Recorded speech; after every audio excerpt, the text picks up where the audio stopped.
Welcome back to the second part of our three-part presentation on the conflict in Sri Lanka. In this segment, we will examine the roles played by international actors, both regional and global powers, in the Sri Lankan conflict. Specifically, we will focus on the period from 1947, when preparations for an independent Sri Lanka began, to the immediate aftermath of 2009 when the war came to an end with international assistance. To understand how Sri Lanka came to be ruled under a unitary constitution, we need to delve into the Cold War era. As we discussed in Part 1, this form of governance led to majoritarian rule and became the root cause of the conflict between the Sri Lankan state and the Tamil people.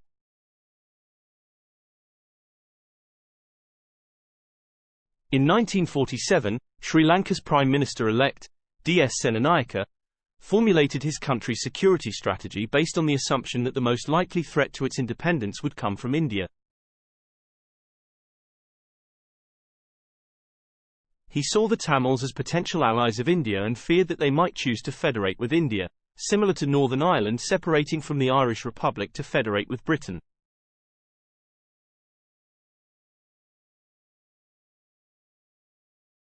The British recognized the strategic advantage in the fears of the Sinhala leadership.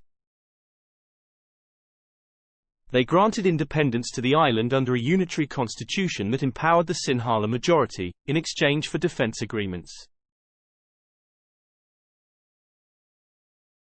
This decision allowed Britain the use of naval and air bases in Trincomalee, which held considerable strategic value during the Cold War.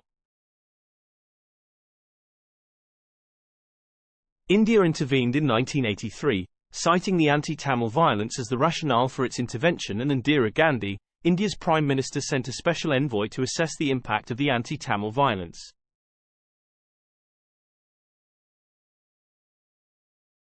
However, it was primarily an attempt to contain Colombo, as the Sri Lankan government under President J.R. Jayawardena had since 1977 been drifting towards the west, contrary to India's interests. India armed and trained several Tamil militant groups, including the powerful Liberation Tigers of Tamil Eelam, LTTE, also known as the Tamil Tigers, to pressure Colombo into changing its stance.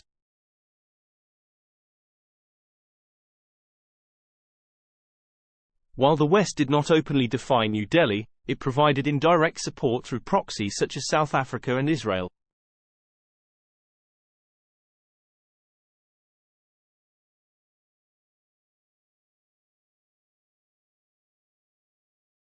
Furthermore, the UK government permitted mercenaries, including former British war veterans, to assist Sri Lanka in suppressing the Tamil armed uprising, as revealed by Phil Miller in his book, Keeny Meeny. In 1987, New Delhi intervened directly to enforce the Indo-Sri Lanka Accord, aiming to keep Colombo within its sphere of influence as the regional power. The accord compelled Colombo to deny the US the use of Trincomalee Harbour and the establishment of a Voice of America broadcasting facility in Sri Lanka. In return, India was to disarm the Tamil rebels, the LTTE, which it had armed earlier. In March 1990, the Indian Army withdrew, having suffered heavy casualties.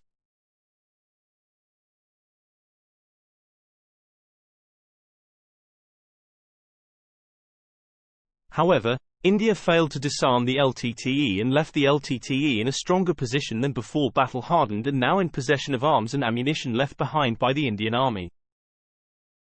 During the Indian Army's occupation, many civilians perished in the Jaffna Peninsula, where retaliatory attacks were common following ambushes by the LTTE. One such massacre occurred in the small coastal town of Valvetturai. 63 Tamil civilians were killed by soldiers of the Indian Army. The massacre followed an attack on the soldiers by the LTTE.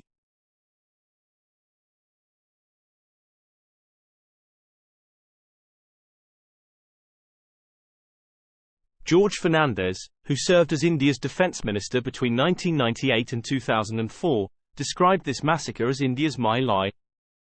In 1991, Rajiv Gandhi, the former Indian Prime Minister during whose rule the Indian Army had been dispatched to Sri Lanka, was killed in a bomb blast. The LTTE was widely suspected. The following reasons have been attributed to the assassination. Firstly, as a preemptive strike, because the LTTE expected Rajiv Gandhi to become Prime Minister once again and send the Indian Army to disarm them, and secondly as an act of revenge for the horrendous massacres during the Indian Army's occupation of the Tamil homeland. Since 2002, the United States became overtly involved in Sri Lanka, as it emerged as the dominant power in a unipolar world. The US backed the Norway-initiated peace process between the LTTE and the Sri Lankan government resulted in a ceasefire agreement.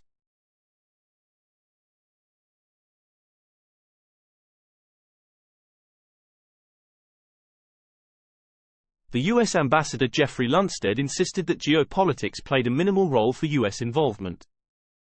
However, this view was countered by the head of Sri Lanka Peace Monitoring Mission, Trond Furuhovde, who pointed out that the U.S. aimed to control the Indian Ocean due to Sri Lanka's strategic significance.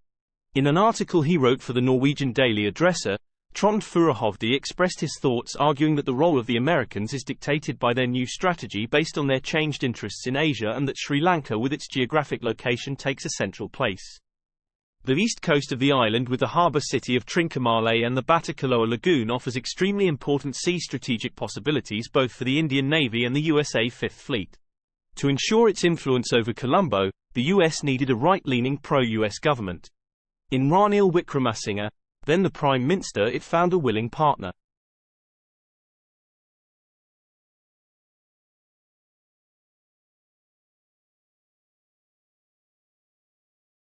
This also called for ensuring that Wickremesinghe, the leader of the United National Party, UNP, became the president. LTTE was seen as an obstacle to US influence and needed to be contained or eliminated.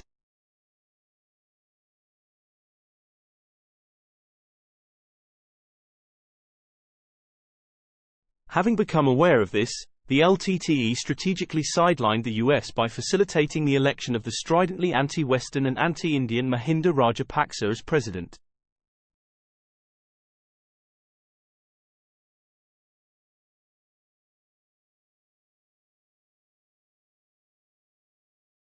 The LTTE assumed that Rajapaksa would not have the support of the US or India and would be forced to negotiate for peace.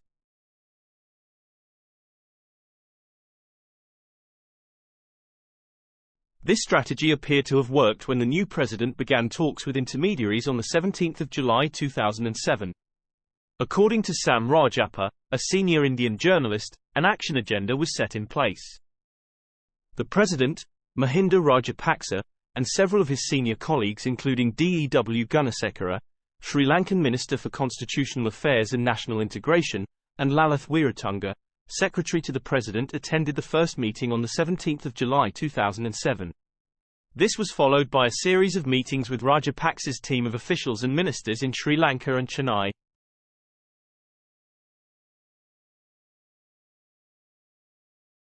But when New Delhi became aware of this development, it signaled to Colombo that should Colombo decide to resume the war, New Delhi was prepared to assist Colombo. According to Sam Rajappa, this decision was attributable to Sonia Gandhi, who wanted LTTE leader Vela Pillai Pyrapaharan and its intelligence chief, Pottu Aman, dead, and concluded that this had served Sonia Gandhi's interest above the national interest. The Statesman, 12 July 2011, India in the killing fields of Sri Lanka. New Delhi promptly nominated M.K. Narayanan, the National Security Advisor, Shankar Menon, the Foreign Secretary, and Vijay Singh, the Defence Secretary, to coordinate New Delhi's assistance for Colombo to continue its war against the Tamil Tigers. Sensing an opportunity, China provided military supplies and diplomatic cover to President Rajapaksa, enabling him to prosecute the war against the Tamil Tigers, the LTTE.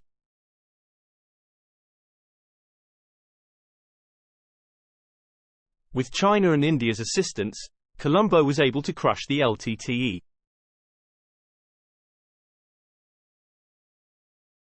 China's peaceful rise took a momentous turn as it became more assertive.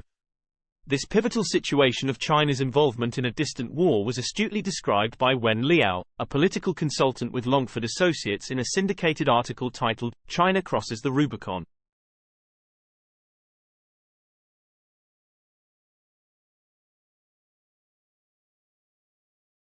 In December 2009, a U.S. Senate report highlighted Sri Lanka's strategic drift toward China and its consequences for U.S. interests in the region. Meanwhile, Colombo cleverly leveraged China against India to minimize New Delhi's influence. This was not entirely unexpected, as Colombo was always concerned about New Delhi's expansionist intentions. In fact, it was a concern identified by Dr. John Gunaratne, a former Sri Lankan diplomat, in his book, A Decade of Confrontation, by stating that there was always a tension between Sri Lanka and India, as it usually exists where a small state is juxtaposed next to a very big state. There was a constant awareness of the presence of a very big northern neighbor projecting its power in the south. India's efforts to counter Chinese influence in Sri Lanka were initially inadequate due to historical antipathy and Beijing's proactive stance. This caused Brahma Chelani, an Indian political analyst, to assert that Indian diplomacy lacks teeth. But this situation was to change later on when New Delhi exploited Sri Lanka's economic woes to gain a foothold in Sri Lanka. We have examined how international actors, including regional powers like India and global powers like the United States and China, played crucial roles during different times during the conflict between the Sri Lankan state and the Tamil people. That concludes the second part of our presentation on the conflict in Sri Lanka.